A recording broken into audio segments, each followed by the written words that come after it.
ഇവിടെ ഇപ്പൊ സമയം വൈകിട്ട് 7:30. നമുക്കൊരു ദോശ കഴിക്കാൻ പോയല്ലോ. വാ. എന്തിനാ ഷെയ്ഡ്സ് എടുത്തതെന്ന് പിന്നെ പറയാം. എവിടെ പോയാലും ഒരുങ്ങി പോകണം എന്നുള്ളത് എനിക്ക് നിർബന്ധമുള്ള ഒരു കാര്യമാണ്. ഒരു ദോശ കഴിക്കാൻ പോകാനാണോ ഇത്രയും ആഡംബരം എന്ന് നിങ്ങൾക്ക് തോന്നുമായിരിക്കാം, സ്വാഭാവികം. പക്ഷെ എന്റെ അമ്മ പറഞ്ഞൊരു കാര്യമുണ്ട്, ചത്തു കിടന്നാലും ചമഞ്ഞു എടുക്കണം എന്നുള്ളത്. അതൊരു ലൈഫ് പോളിസിയായി ഞാൻ എടുത്തിരിക്കുകയാണ്. പിന്നെ വല്ലപ്പോഴൊക്കെ ഞാൻ പുറത്തേക്ക് ഇറങ്ങാറുള്ളൂ. അപ്പൊ കുറച്ച് മെനക്കൊക്കെ ഇറങ്ങണം എന്ന് എനിക്ക് ആഗ്രഹമുണ്ട്. ഒരു ഓൾഡ് മണി ലുക്കിനാണ് ഞാനിവിടെ പോയത്. പക്ഷെ നിങ്ങൾക്ക് എന്റെ ഷെയ്ഡ്സ് കണ്ടിട്ട് എന്നെ ഊക്കാനാണ് തോന്നുന്നുണ്ടെങ്കിൽ യു ആർ മോസ്റ്റ് വെൽക്കം.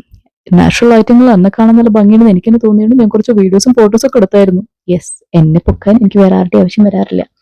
ഈ കാണുന്നതാണ് ഞാൻ നിൽക്കുന്ന സ്ഥലത്തുള്ള ഏറ്റവും നിയറസ്റ്റ് ബസ് സ്റ്റോപ്പ്. അപ്പൊ ഒറിജിനൽ ബസ് സ്റ്റോപ്പിന്റെ അവിടെ കൺസ്ട്രക്ഷൻ നടക്കുന്നതുകൊണ്ട് ഞാൻ കുറച്ച് മാറിയാണ് നിന്നത്. അങ്ങനെ മാറി നിന്നുകൊണ്ട് എനിക്ക് നല്ല പണി കിട്ടുകയും ചെയ്തു. കാരണം ഞാൻ നിന്നോടത്ത് ബസ് വന്നില്ല. അപ്പോ അങ്ങനത്തെ ഒരു അവസ്ഥയിൽ ഞാൻ രണ്ടാമത് ബസ് കാത്തിരിക്കുന്നതാണ് നിങ്ങളിവിടെ കാണുന്നത്. പിന്നെ ആ സൂര്യഭഗവാൻ ഇല്ലേ, ആ സൂര്യഭഗവാൻ അങ്ങനെ പ്രകാശിക്കുന്നത് കൊണ്ടാണ് വൈകിട്ട് 7:30ക്കും ഞാൻ ഷെയ്ഡ്സും വെച്ച് ഇറങ്ങിയത്. അല്ലാതെ ലുക്കിന് വേണ്ടി മാത്രമല്ല. പിന്നെ ഇപ്പോൾ ഡബ്ലിന്റെ ഒരു കാലാവസ്ഥ എന്ന് പറഞ്ഞാൽ നല്ല കാറ്റും നല്ല വെയിലും ഉള്ള സമയമാണ് മോസ്റ്റ് ഓഫ് ദ ടൈംസ്. പിന്നെ അതിന്റെ ഇടയിൽ ഞാൻ കുറച്ച് ക്രിഞ്ച് വീഡിയോ എടുത്തു. എന്തിനു പറയണു, പൊതുവെ ലേറ്റ് ആവാത്ത ബസ് നല്ല ലേറ്റ് ആവുകയും ചെയ്തു. എന്റെ മൊബൈൽ ഡാറ്റ ആണെങ്കിൽ വർക്കും ആവുന്നുണ്ടായിരുന്നില്ല. എന്നിട്ട് അവസാനം എന്റെ ചേട്ടൻ എനിക്കൊരു സ്ക്രീൻ റെക്കോർഡ് വീഡിയോ അയച്ചു തന്നിട്ടാണ് ഞാൻ എന്റെ മൊബൈൽ ഡാറ്റ റെഡിയാക്കി എടുത്തത്. അല്ലെങ്കിലും പണ്ടേ ഞാൻ എവിടെ പരിപാടി അവതരിപ്പിച്ചാലും എന്തെങ്കിലുമൊക്കെ തകരാറ് പറ്റാറുണ്ട്. അങ്ങനെ കാത്തിരുന്ന് ബസ് വന്നു. ഞാൻ ബസ്സിൽ കയറി. ഇവിടുത്തെ മിക്ക ബസ്സുകളും ഡബിൾ ഡെക്കർ ബസ്സസ് ആണ്. എനിക്ക് പണ്ടേ പൊക്കത്തിരിക്കാൻ ഇഷ്ടമായതുകൊണ്ട് ഞാൻ മിക്കപ്പോഴും മുകളിലാണ് ഇരിക്കാറുള്ളത്. മുകളിലിരിക്കുന്നതിന്റെ വേറെ ഗുണങ്ങൾ എന്ന് പറഞ്ഞു കഴിഞ്ഞാൽ ക്രൗഡ് കുറവായിരിക്കും, സീറ്റ്സ് കൂടുതലായതുകൊണ്ട്. അതേപോലെ തന്നെ നമുക്ക് കാഴ്ചകളൊക്കെ നല്ല വൃത്തിക്ക് കാണാനും പറ്റും. നിങ്ങൾ ഈ കാണുന്ന ബിൽഡിംഗിൽ ഒരു ഫ്ലാറ്റിലാണ് ഞാൻ താമസിക്കുന്നത്. ഡബ്ലിൻ കാണാൻ ശരിക്കും നല്ല ഭംഗിയാണ് കേട്ടോ, പറയാതിരിക്കാൻ വയ്യ. ഇവിടുത്തെ കൺസ്ട്രക്ഷൻസ് ആയാലും ഇവിടുത്തെ പച്ചപ്പായാലും ഹരിതാപായാലും ഒരു ഫുൾ പാക്കേജ് ആണ് ഡബ്ലിൻ. അങ്ങനെ എല്ലാം സെറ്റായി ഹാപ്പി ആയിരിക്കുമ്പോഴാണ് ഞാൻ വേറൊരു അമളി ചെയ്തത്. യെസ്, കൺഫിഗറേഷൻ മെസ്സേജസ് റീസ്റ്റോർ ചെയ്ത് എന്റെ മൊബൈൽ ഡാറ്റ സെറ്റിംഗ്സിൽ എന്തോ തകരാറ് പറ്റി എന്റെ മൊബൈൽ ഡാറ്റ പിന്നെയും വർക്ക് ആവാതായി.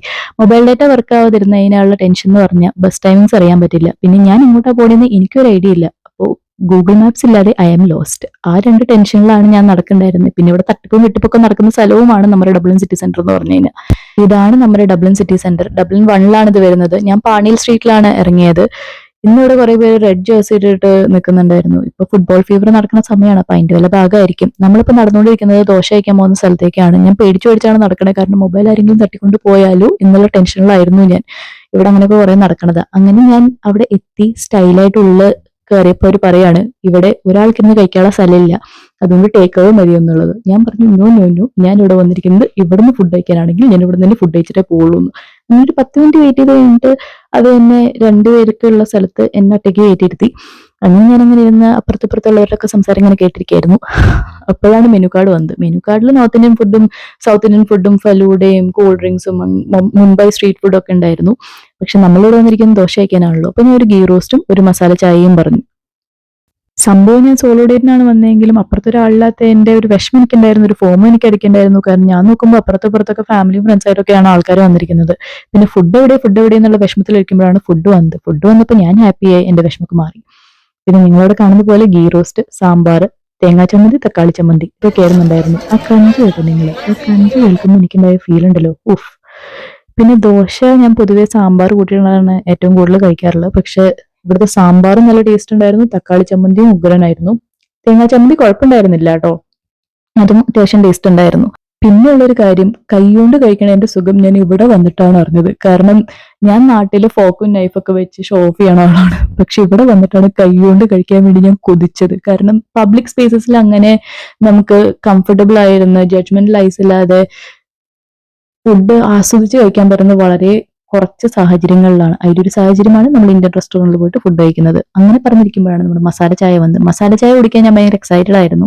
പക്ഷെ എനിക്ക് മസാല ചായക്ക് കുറച്ച് മധുരം കൂടുതലായതുകൊണ്ട് എനിക്ക് അത്ര ഇഷ്ടമായില്ല. പക്ഷെ എന്നാലും നല്ല ടേസ്റ്റ് ഉണ്ടായിരുന്നു. എനിക്ക് മധുരം കുറച്ചും കൂടി കുറവായിരുന്നു എന്നുണ്ടെങ്കിൽ സെറ്റായിരുന്നു. പക്ഷെ എന്നാലും ദോശയും ചായയും എന്നുള്ളത് ഇപ്പോഴും ഒരു വികാരമാണ്. അത് എപ്പോഴും ഒരു വികാരമായിരിക്കുമല്ലോ.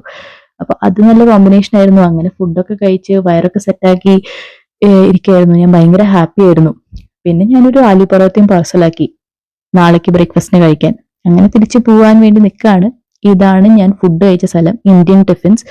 നിങ്ങൾ ഡബ്ലിനിലുണ്ടെങ്കിൽ അയർലൻഡിലുണ്ടെങ്കിൽ മസ്റ്റ് വിസിറ്റ് പ്ലേസ് ആണ്. വളരെ നല്ല ഫുഡാണ് അവരുടെ, നല്ല ക്രൗഡ് പ്ലേസും ആണ്. അതുകൊണ്ട് അതും കണക്കാക്കി വരിക. പിന്നെ ഞാൻ തിരിച്ചു പോകാൻ നിൽക്കുമ്പോൾ എനിക്ക് കുറച്ച് സാധനങ്ങൾ വാങ്ങിക്കണം എന്നുണ്ടായിരുന്നു. അതൊക്കെ പ്ലാൻ ആക്കിയിട്ട് തന്നെയാണ് വന്നത്. പക്ഷെ ഞാൻ ഇറങ്ങാൻ ലേറ്റ് ആയതുകൊണ്ട് പിന്നെ ഓൾറെഡി ഒരു 9 മണി 9:30 ആയതുകൊണ്ട് ഞാൻ തിരിച്ച് വീട്ടിൽ പോവാന്ന് വിചാരിച്ചു. അങ്ങനെ നമ്മൾ ബസ് സ്റ്റാൻഡിലേക്ക് നടന്നുകൊണ്ടിരിക്കുകയാണ് കേട്ടോ. ഇതാണ് ബസ് സ്റ്റാൻഡ്. ബസ് സ്റ്റാൻഡ് അത്യാവശ്യം ക്രൗഡഡ് ആണ്. ഞാൻ പിന്നെ ഷെയ്ഡ്സ് ഇട്ടു. ഷെയ്ഡ്സ് ഇടുന്നത് എൻ്റെ ഒരു കോൺഫിഡൻസിന്റെയും കൂടി ഭാഗമാണ്. ആൾക്കാർ ചിലപ്പോൾ നോക്കുമായിരിക്കും, പക്ഷെ എന്നാലും എനിക്കതൊരു കോൺഫിഡൻസ് ആണ്. അങ്ങനെ നമ്മളിപ്പോ ബസ് കാത്തിരിക്കുകയാണ്. പക്ഷെ എനിക്ക് പിന്നെ ഒരു ടെൻഷൻ വന്ന്, ഞാൻ ബസ് കാത്തിരുന്ന് എങ്ങാനും ബസ് വിട്ടുപോയോ എന്നൊരു ടെൻഷൻ ഉണ്ടായിരുന്നു. കാരണം 1 മിനിറ്റിൽ വരേണ്ട ബസ് 10-15 മിനിറ്റ് ആയിട്ടും ബസ് വരുന്നുണ്ടായിരുന്നില്ല. ഞാൻ ബോർഡിൽ നോക്കുമ്പോൾ ആ ബസ്സിന്റെ മെൻഷനും കാണുന്നുണ്ടായിരുന്നില്ല. അപ്പൊ ഞാൻ വിചാരിച്ചു മിക്കവാറും മിസ്സാക്കിയിട്ടുണ്ടാവും എന്നുള്ളത്, ഇന്നത്തെ ദിവസമേ അങ്ങനെ ആയതുകൊണ്ട്. പക്ഷെ ബസ് കിട്ടി. ഞാൻ പിന്നെയും പൊക്കത്തിന് കയറിയിരുന്നു. അങ്ങനെ ഫുള്ളി ഒരു നല്ല ദിവസമായിരുന്നു.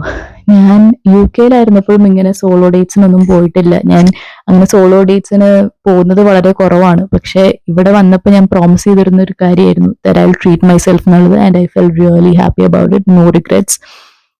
അവിടെ ഇവിടെയൊക്കെ കുറച്ച് തട്ടലും മുട്ടലൊക്കെ ഉണ്ടായിരുന്നു, എന്നാലും എന്താ, ഞാൻ എൻജോയ് ചെയ്തു. പിന്നെ ഇതാണ് 9:30-10 മണി എന്ന് പറയുന്ന രാത്രി സമയം ഇവിടുത്തെ. നിങ്ങൾക്ക് ജസ്റ്റ് ഇതൊന്ന് കാണിച്ചു തന്നതാണ്. ഇത് ഇപ്പോൾ വെയിലില്ല എന്നുള്ളൊരു ഇത് മാത്രമേ ഉള്ളൂ, പക്ഷെ നല്ല പ്രകാശം കണ്ടില്ലേ. ഈ സമയത്തൊക്കെ നമ്മൾ എങ്ങനെ കിടന്നുറങ്ങാനാ? അപ്പൊ ശരിയെന്ന് അടുത്ത കണ്ടന്റ് കാണുന്നവരെ ബൈ.